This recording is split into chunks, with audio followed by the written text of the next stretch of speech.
No niin, tervehdys. Taittiin jäädä viimeksi tähän. Elikkä ääni kulkee tuossa valon mukana. Sitten taisin vielä pikkusen mainita siinä edellisessä videossa, että saksalaisilla oli toisen maailmansodan aikaan käytössä semmoinen valopuhelin. Ja minä nyt löysin sen videon. Tässä pikkupätkiä on tuossa. Niin siitä, elikkä sillä pystyi puhumaan 5 kilometrin päähän. Ja siinä ei ollut kuin semmoinen 5 watin hehkulamppu. Niin kuin mikä välkkyy sitten siinä puhetahdissa. Ja sillä pystyi sen puhelun sitten välittämään. Ihan päivän valossa. Aika ihmeellistä. Ja sitähän on sitten käytetty suojalääkkeen. Käyttikö siinä sitten israelilaiset niin jossain vakoilujutuissa vielä. Semmonen, että ihmeellistä, mitenkä valon pystyy koodaamaan. Ja sitten tässä on luestellut tämmöistä ultralehteä. Tämmöinen rajatiedon lehti, varmaan monelle on tuttu. Ja tässä on jo kohta vuoden vanha numero, eli 3. numero viime vuodelta, eli 3/2025. Ja täällähän on oikein mainio juttu niin valosta. Tämä on Erkki Lehtiranta on tämän kirjoittanut. Ja tämä on pitkä juttu, mutta minä tästä muutamia pikkupätkiä tästä otan. Tämä on lukenut varmaan 10 kertaa ja tämä on oikein mukava juttu. Elikkä tuosta. Valo on elämän kantoaalto.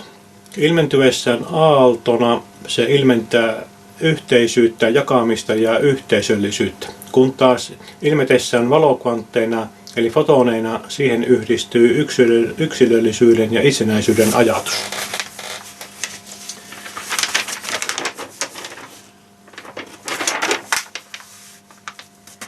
Ja tässä on sitten joku tämmöinen saksalainen tutkija Fritz Albert Popp on tutkinut, kuinka terveen ihmisen solut lähettävät valoa tai biofotoneita. Popp päätyi löydöstensä perusteella lopputulemaan, että jokainen ihmiskeho on pohjimmiltaan valo-olento. Tieto ja tietoisuus virtaavat siis valosta. Ja tässä kerrotaan myös tästä eetteristä. Eetterihypoteesin uusi tuleminen.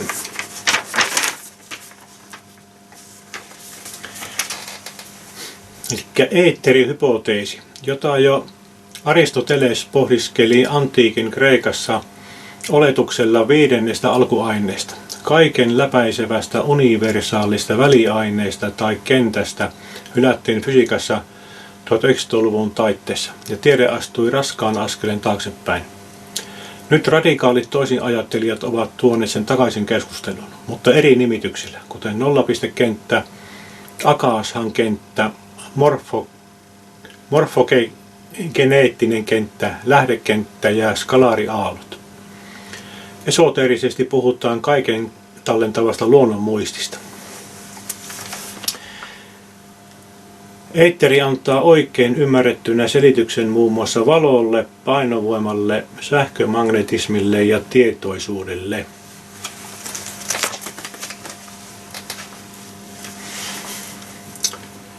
Meidän tulee myös ymmärtää, että valo, värähtely, energia ja informaatio ovat melkein synonyymejä käsitteitä. Valo värähtelee ja sisältää informaatiota. Ja sitten on tässä niin kuin auringonvalosta on nyt tässä seuraava osio sitten. Miten voisimme sitten oppia tietoisemmin työskentelemään helioksen kanssa? Yksi hyvin suora tekniikka on avata kämmenensä auringon valolle, eli näin. Kämmenkuopissa sijaitsevat sakrat ottavat vastaan ja lähettävät energiaa, kuten monet parantajat tietävät. Ja muutama minuutti tässä kämmen yhteydessä virittää hyvin omaa energiajärjestelmäämme ja voi tuoda myös mielenkiintoisia oivalluksia auringon massiivisesta tietopankista. Eli sieltä voisi auringosta saada jotakin koodeja ja semmoista. Niin muinaisten egyptiläisten hieroglyyfi aurinkoon kämmenensä ojentavasta ihmisestä on tulkittu väärin auringon palvontana.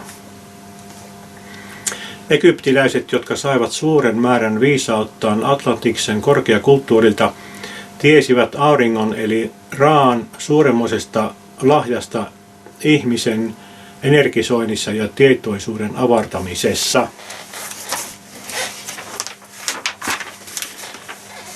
Siinä, eli tästä kirpparilla kävin tässä, olisiko vuosi sitten ollut, niin siellä oli sitten sen pöydän poisto, eli oli jo loppumassa se myyntiaika, niin oli sitten, ei ole kuin tämä ja joku toinen esine siinä ja oli puoleen hintaan. Tämä ei ole kuin, oliko tänään, 3 euroa ja se oli 1,5 euroa oli.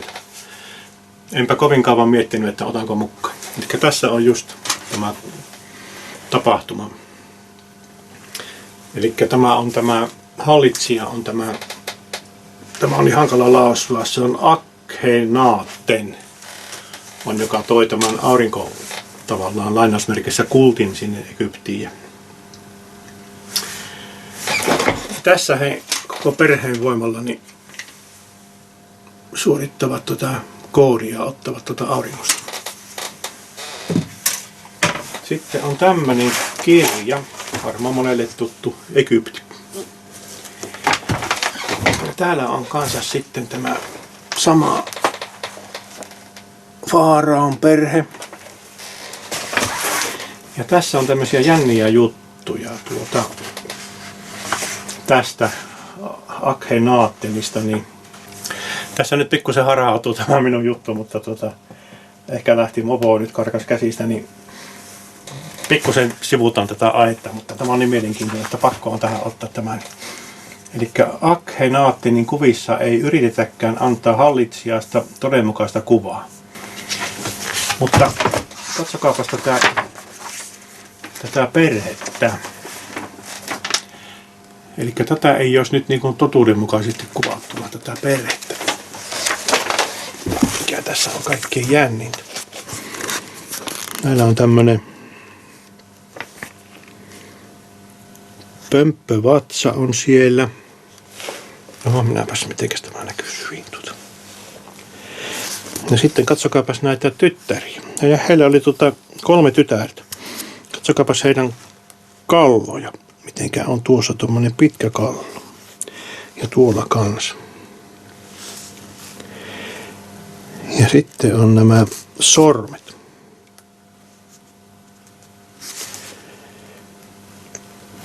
Sormet, että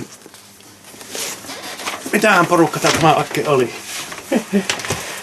Että näitä ei niinku totuudenmukaisesti kuvata tässä. Mitä te olette? Minusta tuntuu, että he olivat just tällaisia, niin kuin tähän on kuvattu.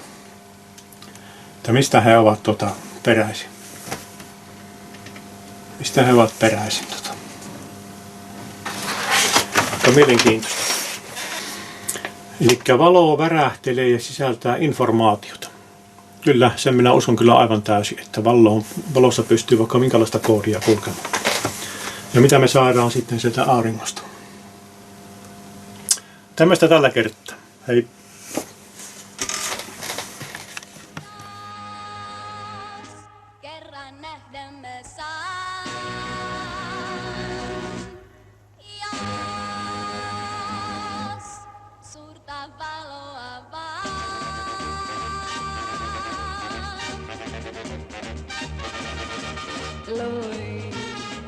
Lähden kulkemaan näin. Lähden kulkemaan valon päin. Ja kaikki maat ja meretkin mä aion käydä matkallain. Kohti valoa käyn, kohti valoa käyn. Aion varjosta pois. Sen toivon mulle.